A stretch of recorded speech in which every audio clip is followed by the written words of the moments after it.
नमस्कार बंधुरा आज के आमी कचुर शाक दिए चिंगड़ी माछ बाटा करे देखाबो। तार जन्य एखाने निये नियेछि आमी कचुर शाकटाके एइभाবে छोटो छोटो करे केटे परिष्कार करे धुए नियेछि। आमी जेभाবে कचुर शाकटा बानाबो आपनारा जोदि एइभाবে कचुर शाकटा बाड़ीते बानान ताहले किन्तु एक फोঁটাও गला धरबे ना किंबा गला चुलकाबे ना। प्रथमे आमी कचुर शाकटाके सिद्ध करे नेब।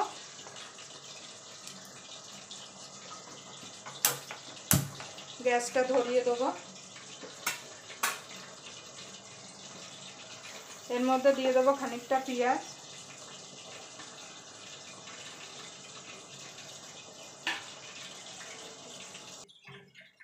देखुन बंधुरा एखाने दिए देव काँचा लंका। झालटा आपनादेर स्वाद मतो देवें, किन्तु कचुर शाके एकटु झाल होले खेते भालो लागे। दिए देव एकटु नुन और दिए देव एकटुखानी हलुद।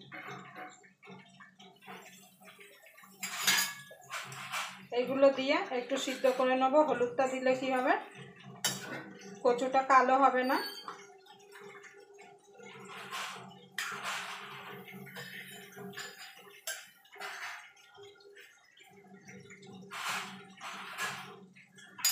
ढाका दिए एटाके आमी सिद्ध करे नेब। देखुन बंधुरा कचुटा सिद्ध हो गेছে। এবার আমি জলটা ঝরিয়ে নেব। দেখুন বন্ধুরা কচুর শাকটা আমি জল ঝরিয়ে নিয়েছি। এবার আমি গ্যাসটা ধরিয়ে দেব কচুর শাকটা রান্না করার জন্য। আপনারা পুরো ভিডিওটা দেখবেন, আশা করি আপনাদের ভালো লাগবে। যদি যে চিংড়ি মাছ দিয়ে কচুর শাক বাটার রেসিপি আপনাদের ভালো লাগে তাহলে অবশ্যই একটা লাইক করে দেবেন। আর আমার চ্যানেলে নতুন বন্ধু হয়ে থাকলে অবশ্যই চ্যানেলটা সাবস্ক্রাইব করে আমার পাশেই থাকবেন। আর পাশের বেল আইকনটা অবশ্যই বাজিয়ে দেবেন, আমি যখন কোনো নিত্য নতুন রেসিপি আপলোড করব সবার আগে পাওয়ার জন্য। কড়াইটা গরম হওয়া পর্যন্ত অপেক্ষা করব। দেখুন বন্ধুরা কড়াইটা গরম হয়ে গেছে, দিয়ে দেবো সরষের তেল। এই কচুর শাকটা কিন্তু আপনারা সরষের তেলেই করবেন, সরষের তেলে খেতে কিন্তু ভালো লাগে। এবার সরষের তেল গরম হওয়া পর্যন্ত অপেক্ষা করব। দেখুন বন্ধুরা তেলটা গরম হয়ে গেছে, চিংড়ি মাছটা দিয়ে দেবো। দিয়ে চিংড়ি মাছটা হালকা করে ভেজে নেব।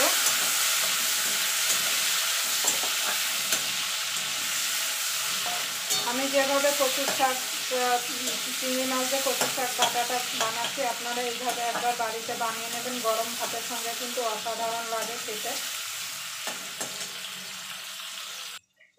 দেখুন বন্ধুরা আমি চিংড়ি মাছটা তুলে নিয়েছি। এই তেলের মধ্যে আরেকটুখানি তেল দিয়ে দেবো।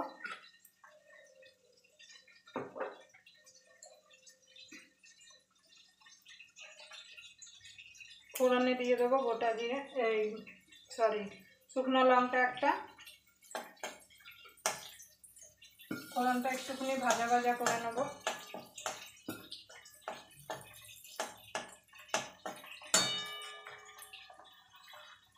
সামান্য দিয়ে দেবো একটুখানি গোটা জিরে। আপনারা চাইলে কালো জিরাও কিন্তু এখানে দিতে পারেন। আমি আমার মতো কিন্তু করে কচুর শাকটা বানাচ্ছি। এবার দিয়ে দেবো পেঁয়াজ কুচি। পেঁয়াজটাকে একটু ভাজা ভাজা করে নেব।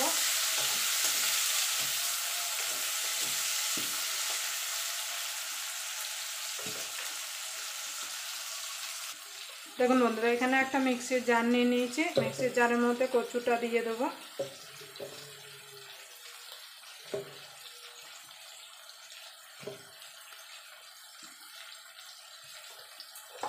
এর মধ্যে দিয়ে দেবো কটা চিংড়ি, আর কটা চিংড়ি রেখে দেবো।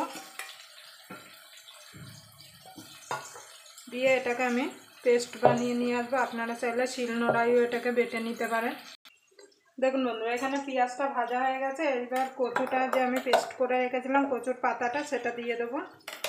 আপনারা তো অনেকভাবেই খেয়েছেন, কিন্তু একবার এইভাবে কচু পাতা বাটা খেয়ে দেখবেন। গরম ভাতের সঙ্গে কিন্তু অসাধারণ লাগে।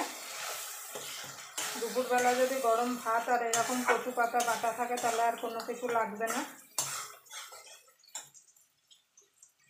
দেখুন বন্ধুরা কচু বাটাটা ভালো করে মিশিয়ে নিয়েছি।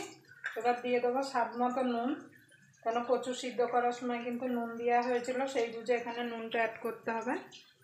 দিয়ে দেবো হলুদ গুঁড়ো,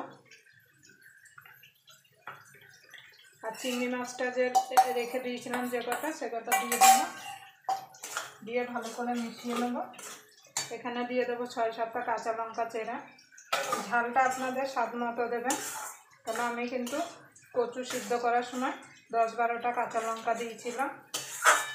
এবার এটাকে ভালো করে কষিয়ে নেবো যতক্ষণ কড়াই থেকে ছেড়ে না আসছে। আপনারা চাইলে এখানে একটু চিনি অ্যাড করতে পারেন। দেখুন বন্ধুরা, চিংড়ি মাছ দিয়ে কচু পাতা বাটাটা হয়ে গেছে। এবার একটুখানি লেবুর রস দিয়ে দেবো, কেন এখনকার কচু পাতা তো একটু গলা যদি ধরে, কিন্তু লেবুর রসটা দেওয়ার পরে আর গলা ধরবে না। এবার ভালো করে মিশিয়ে নেবো।